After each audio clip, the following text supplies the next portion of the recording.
الشيطان الرجيم بسم الله الرحمن الرحيم الحمد لله الذي لا يبلغ بدعته القائلون ولا يحصي نعماءه العادون ولا يعدي حقه المجتهدون ولا يعدي حقه المجتهدون ثم الصلاة والسلام على سيد الأشرف الأنبياء والمرسلين وعلى آله الطيبين الطاهرين المعصومين المنتجبين المنتخبين أما بعد فقد قال الله تعالى في كتابه المجيد والفرقان الحميد وقوله الحق وهو أصدق الصادقين بسم الله الرحمن الرحيم شهر رمضان الذي أنزل فيه القرآن هدى للناس وبينات من الفرقان پروردگار عالم انسان کے لیے ماہ رمضان کو ایک عظیم تحفہ بنا کے بھیجا ہے کہ اکبر انسان سے اتنا پیار کرتا ہے، اتنی محبت کرتا ہے، اتنی الفت رکھتا ہے اور اتنی چاہت رکھتا ہے کہ وہ انسان کو ہمیشہ معافی کے مواقع فراہم کرتا رہتا ہے۔ پروردگار عالم نے شہر رمضان اس طریقے سے انسان کے لیے رحمت بنایا ہے کہ اے انسان تو جتنا بھی گناہگار سہی، تو جتنا بھی گناہگار سہی، تو جتنا بھی خطاکار سہی، تو جتنا بھی ریاکار سہی، لیکن تیرا رب تیرے لیے رحمت کے دروازے کھول کے بیٹھا ہے۔ تیرا رب تجھے اپنی طرف بلا رہا ہے۔ تیرا رب چاہتا ہے کہ تو اس کی بارگاہ میں آ جائے اور وہ تیرے سارے گناہ معاف کر دے۔ تیرا رب چاہتا ہے کہ تیرے دشمن شیطان ملعون کو باندھ دے۔ تیرا رب چاہتا ہے کہ تیری ہدایت اپنے قرآن کے ذریعے سے کرے۔ تیرا رب تیرے گناہ معاف کرنا چاہتا ہے۔ انسان پھر کیا چیز ہے جو ہمیں منع کر رہی ہے کہ ہم اپنے پروردگار سے اتنا دور ہوئے جا رہے ہیں کہ اس کی رحمت کے دروازے کھلے ہونے کے باوجود بھی ہم گناہوں کی دلدل میں دبے پڑے ہیں اور دبتے جا رہے ہیں۔ میں نے ایک بہت ہی آج شہر رمضان المبارک کی دوسری شب اور یقیناً جو دنیا کے حالات بنے ہوئے ہیں، ہر انسان یہ محسوس کر چکا ہے کہ ہمارے گناہوں کے کارن، ہمارے گناہوں کی وجہ سے، ہماری خطاؤں کی وجہ سے ہمارا پروردگار شاید ہم سے ناراض ہو گیا ہے۔ تو ہم اس کو راضی کریں، اور خدا نے یہ ایک ایسی عظیم فرصت بنا دی ہے کہ مصروف ترین انسان کو فارغ کر کے آرام سے گھر میں بٹھا دیا ہے اور اس طریقے سے کر دیا ہے کہ اب تو جتنی چاہے میری عبادت کر۔ میرے تو دروازے کھلے ہیں، پروردگار کہتا ہے میرے تو دروازے کھلے ہیں۔ اب یہ دنیا میں مصروف رہنے والا انسان، اس کے لیے بھی پروردگار عالم نے ساری فرصتیں بنا دی کہ آؤ میرے پاس توبہ کرو۔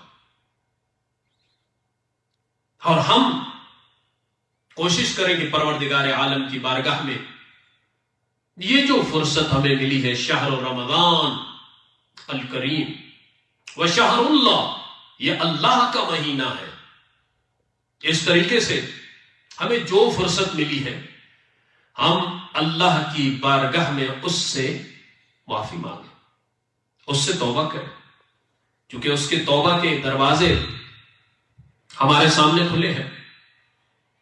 ثواب ماہ رمضان کیا ہے؟ میں ہمیشہ سوچتا رہا اپنی حقیر سوچ کے مطابق کہ خداوند متعال نے اس شہر رمضان کو اتنا کریم بنا دیا، انسان کے لیے توبہ کے سارے دروازے کھول دیے، انسان کو اس کی معافی کا ہر موقع فراہم کر دیا، پھر اے انسان تو کیوں غفلت میں ہے؟ تو کیوں غفلت میں؟ اور میں سوچتا رہا کہ آخر اس میں کیا اتنی بات چھپی ہوئی ہے، کیا ایسی بات چھپی ہوئی ہے؟ کچھ باتیں تو ہمارے سامنے ہیں، کچھ میں آج ایک ایسی عظیم الشان حدیث رسول خدا صلی اللہ علیہ وآلہ وسلم آپ کی خدمت میں پیش کروں گا کہ جو مجالس شیخ صدوق علیہ رحمہ میں جس کو نقل کیا گیا بڑی مستند اسناد کے ساتھ، اور یہ سن کر انسان یہ سوچنے پہ مجبور ہو جاتا ہے کہ اس کا پروردگار اس سے کتنی محبت کرتا ہے، اس کا پروردگار اس سے کتنی چاہت رکھتا ہے، کتنی الفت رکھتا ہے، کتنا اس انسان سے کو اپنے عزیز اور اپنا مقرب ترین رکھتا ہے۔ یہ حدیث سننے کے بعد یعنی ہمارا رب تو قریب ہے، ایک نیکی کے بدلے میں 10 نیکیاں عطا کرتا ہے، ایک برائی کے بدلے میں بس ایک ہی برائی عطا کرتا ہے۔ اس سے بڑا کرم کیا ہے؟ یعنی برائی انسان کرتا ہے تو ایک ہی لکھی جاتی ہے، اور اچھائی جب انسان کرتا ہے تو ایک کے بدلے میں قرآن میں کہتا ہے تجھے 10 عطا کروں گا۔ یہ اس کے کرم کی انتہا ہے۔ لیکن اس سے بڑھ کے جو میں آج شہر رمضان المبارک کی اس دوسری شب میں شاہ امامیہ شاہ نجف پیرس فرانس سے آپ کی خدمت میں اپنے تمام مسلمان بہن بھائیوں کی خدمت میں یہ عرض کر رہا ہوں کہ یہ عظیم و شان حدیث ہے۔ اس سے انسان کو پتا چلتا ہے کہ شہر رمضان کیا ہے۔ یہ صرف سوچ لینا ہی کہ ہماری پروردگار روزے دار کی ایک ایک سانس کے بدلے میں اسے تسبیح کا ثواب دیتا ہے، یہ کیا چھوٹا ثواب ہے یا کیا چھوٹی بات ہے؟ نہیں، نہ یہ چھوٹی بات ہے، نہ یہ چھوٹا ثواب ہے، بلکہ پروردگار عالم انسان کے لیے اس سے بڑھ کے نعمات رکھی ہے، اس نے اس سے بڑھ کے معافی رکھی ہے، اس نے اس سے بڑھ کے اجر و ثواب رکھا ہے اس نے۔ میں نے ایک حدیث جو مجالس شیخ صدوق علیہ رحمہ سے نقل کر رہا ہوں، آپ سب کی محبتوں کی سمکش پیش کر رہا ہوں۔ جناب سعید ابن جبیر ان سے نقل کی گئی ہے، وہ کہتے ہیں کہ میں ابن عباس رضی اللہ تعالیٰ عنہ سے میں نے کہا کہ اس آدمی کے لیے کیا ثواب ہے جو ماہ رمضان کے روزے رکھے اور اس کے حق کو بھی پہچانتا ہو۔ انہوں نے کہا اے ابن جبیر تیار ہو جاؤ تاکہ تمہیں ایسی حدیث سناؤں جو تیرے کانوں نے کبھی نہ سنی اور نہ تیرے دل میں گزری ہو۔ جو تم نے مجھ سے پوچھا ہے یہ علم الاولین اور علم الاخرین ہے۔ سعید ابن جبیر کہتے ہیں کہ میں اس وقت ان کے پاس سے چلا گیا اور خود کو دوسرے دن کے لیے تیار کیا، آمادہ کیا یہ حدیث سننے کے لیے، اس کے شوق کے لیے۔ حدیث رسول خدا سے اللہ کے سچے صحابی عشق کرتے تھے، محبت فرماتے تھے۔ کہا دوسرا دن ہوا تو میں ابن عباس کے پاس صبح کی نماز ان کے ساتھ ادا کی اور اس حدیث کے متعلق پھر ان سے دریافت کیا۔ تو انہوں نے کہا کہ اے ابن جبیر سنو، جو میں بیان کرتا ہوں میں نے اسے رسول خدا سے سنا ہے کہ اگر تم یہ جان لو کہ ماہ رمضان میں ہمارے لیے کیا کچھ موجود ہے، اللہ تعالیٰ کا بہت زیادہ شکر ادا کرتے رہو گے، اور ماہ رمضان کے روزوں کا ثواب اس طرح ہے جو جناب رسول خدا صلی اللہ علیہ وآلہ وسلم نے اپنی زبان مبارک سے فرمایا ہر ماہ رمضان کا علیحدہ ثواب. پہلی ماہ رمضان جو کل گزر چکی، فرماتے ہیں رسول خدا میری امت کے تمام گناہوں کو جو ظاہر اور پوشیدہ ہوں معاف کر دے گا. پہلی ماہ رمضان المبارک کے صدقے میں روزے دار یعنی مالک سید المرسلین تم سے یہ وعدہ کر رہے ہیں کہ تمہاری پہلی ماہ رمضان کے بدلے میں ہی اللہ میری تمام امت کے تمام گناہوں کو معاف کر دے گا. اور پھر فرمایا اور تمہارے لیے 1000 درجات بلند کرے گا اور 50 شہر تمہارے لیے بنائے گا بہشت میں ایک روزے کے بدلے میں. کریم اللہ، اتنا کرم، اتنا رحم. ہم کہاں ہیں؟ ہم کس دنیا میں ہیں؟ ہم کس عالم میں، ہم کس عالم غفلت میں بیٹھے ہیں کہ ہمیں ہمارے خدا کی یاد ہی نہیں ہے. اور وہ پروردگار ہے کہ ہمارے لیے ایک ایک روزے کے بدلے میں، ایک ایک دن کے بدلے میں اس طرح سے عظیم و شان ثواب لے کر بیٹھا ہے کہ ہم سوچ بھی نہیں سکتے. آج دوسری ماہ رمضان ہے. دوسری ماہ رمضان کے بارے میں رسول خدا کیا فرماتے ہیں؟ فرمایا جو کوئی بھی اس دن ایک قدم اٹھا کر دوسری جگہ رکھتا ہے تو خدا 1 سال کی عبادت، ایک پیغمبر کے اعمال کا ثواب اور 1 سال کے روزوں کا اجر اس کے لیے لکھتا ہے. سبحان اللہ. یعنی ایک روزے کے بدلے میں یہ دوسری ماہ رمضان دوسرے دن کا یہ شرف ہے جو رسول خدا آپ کے سامنے پڑھ رہے ہیں، بیان فرما رہے ہیں. مالک کی حدیث جو میں بندہ حقیر کے توسط سے آپ کی خدمت میں پہنچ رہی ہے اور اس عظیم پلیٹ فارم امامیہ شاہ نجف کے تھرو سے. یعنی کتنا ثواب مل رہا ہے روزے دار تجھ کو.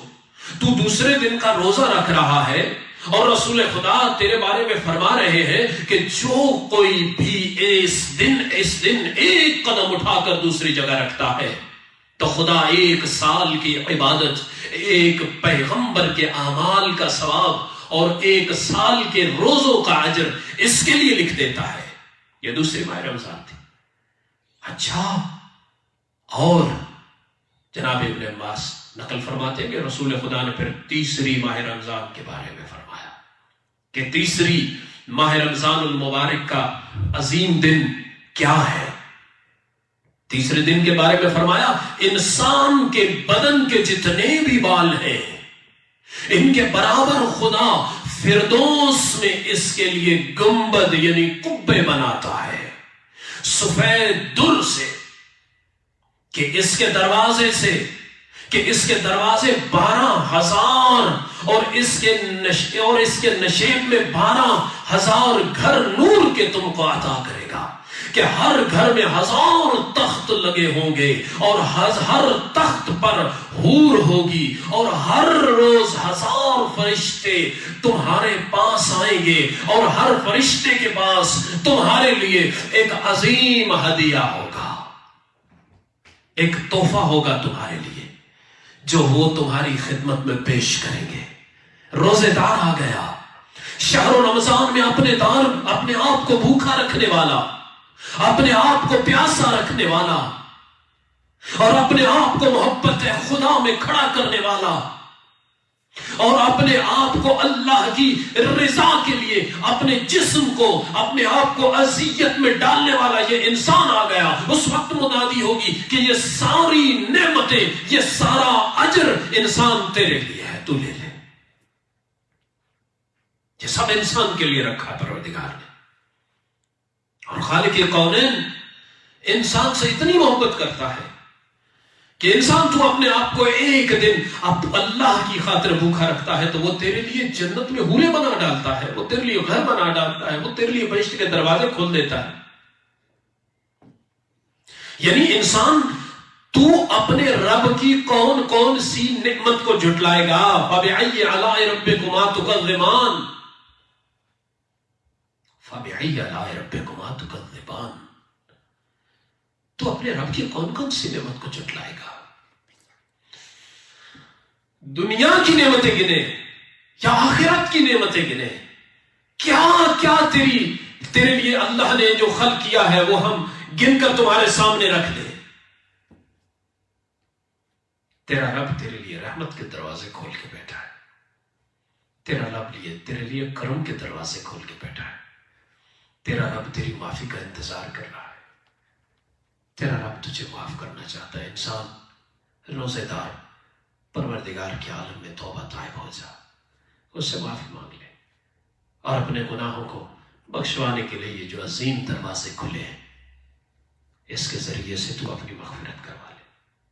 الحمدللہ رب العالمین۔ پروردگار آپ سب کو اور ہم سب کو راہ محمد و اہل بیت محمد پہ چلنے کی توفیق عطا فرمائے، اور خداوند متعال سے دعا ہے کہ مالک بحق محمد و اہل بیت محمد علیہ السلام یہ جو کرونا وائرس کی وبا پوری دنیا کو گھیرے ہوئے خدا اس سے ہم سب کو تمام کو نجات عطا فرما۔ مالک بحق محمد و اہل بیت محمد علیہ السلام ہماری مساجد کو، ہماری امام بارگاہوں کو، ہماری عبادت گاہوں کو مالک آباد و شاد فرما، اور خدا تمام پریشان حال مومنین و مومنات کی پریشانیوں کو دور فرما، ہمارے بیماروں کو شفا کاملہ عطا فرما۔ اللہم صلی علی محمد و آل محمد و علیکم السلام علیکم ورحمۃ اللہ وبرکاتہ۔